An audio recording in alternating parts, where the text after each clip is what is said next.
some differences that are going to be in the Cashflow 202 game. Number one, in Cashflow 101, all you needed to do to get out of the rat race was to have your passive income exceed your expenses. In Cashflow 202, you need your cash flow to double your expenses, so you're going to have to get double the cash flow that you're used to getting, or double the passive income that you're used to getting in Cashflow 101.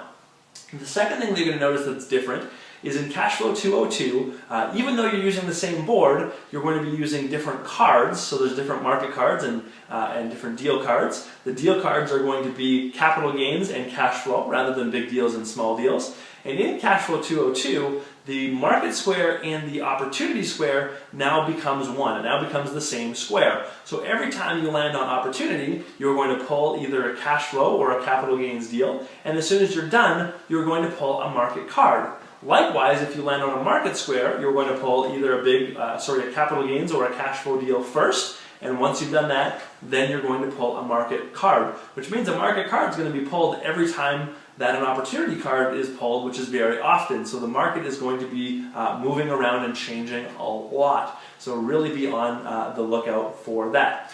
Another note, as you are making the game, you'll notice there's the new cards inside of the game. What you're going to do before you start is you're going to go through the market cards. You're going to count out 25 cards, use those 25 cards for the game, and the other cards the other market cards you're going to actually leave out of the game. That way it's a little bit harder to count cards or to know what to expect in the market. As soon as you run out of cards, you're going to take the cards you discarded, as well as the ones in the game, shuffle them together, count out 25 again, and discard the rest for the rest of the game.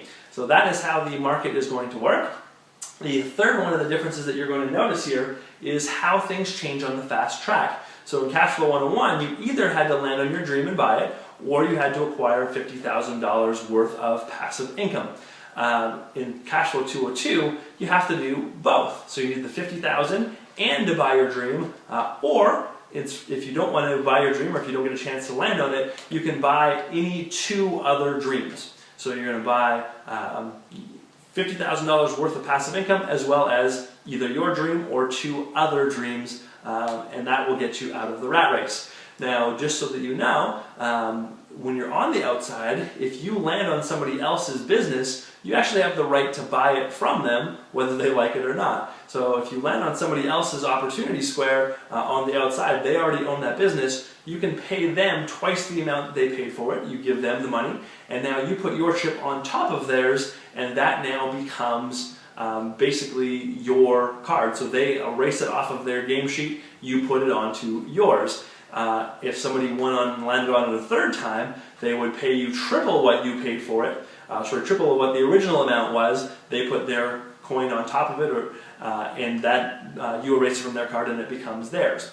If you land on the same opportunity square a second time, you can actually franchise it, put a second piece chip right beside it, and now take whatever the cash flow is on there and double it, and that now becomes your franchise business. So that will help you to be able to get some more passive income on the outside, and hopefully you spend more of your game on the outside rather than you do on the fast track rather than you do in the rat race. So that is another one of the differences of Cashflow 202.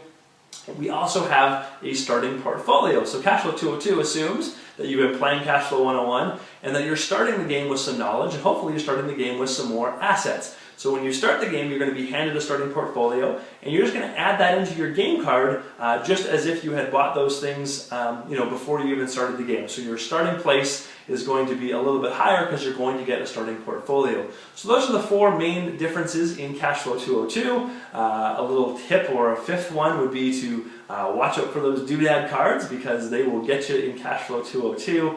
And just really enjoy the game. It's going to be a great experience for you.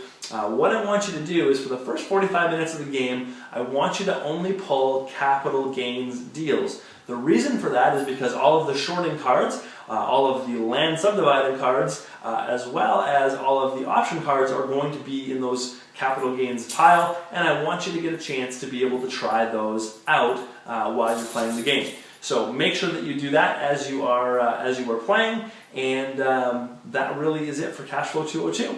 The last thing that I'll tell you is, when you're shorting a stock, just some technical parts of how to actually do it. Remember, you're not buying it first and selling it later. You're selling it first and rebuying it later, okay? So because of that, you don't actually need to use your down payment, or you don't actually have to put money into it because you're borrowing those shares from the bank.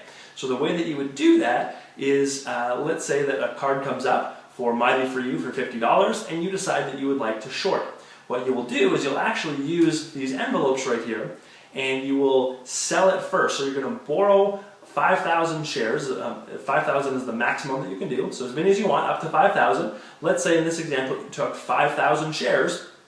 That would be $250,000. So you basically write that down on your sheet. You take $250,000 from the bank, because remember, you're selling these shares, so you're taking $250,000, you put it into one of these envelopes, and the envelope goes in front of you.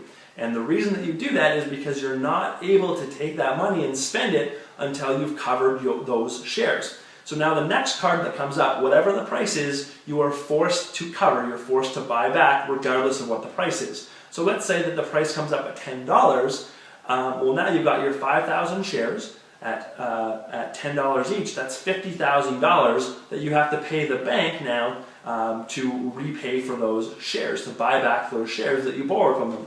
So now you open up your envelope, you take $50,000 out, give that to the bank, and whatever is remaining, in this case $200,000, is now your money to keep and spend however you want. So I hope you get a chance to short, I hope you get a chance to use a call or a put, and I really hope that you get a chance to use some raw land and really just enjoy the 202 game. Embrace learning. It's okay that you're starting back over again. You're learning some more advanced things, and we had to go through Cashflow 101. We had to give you that foundation so that you are ready for 202. So enjoy the game, have some discussion afterwards, and we'll see you for your homework.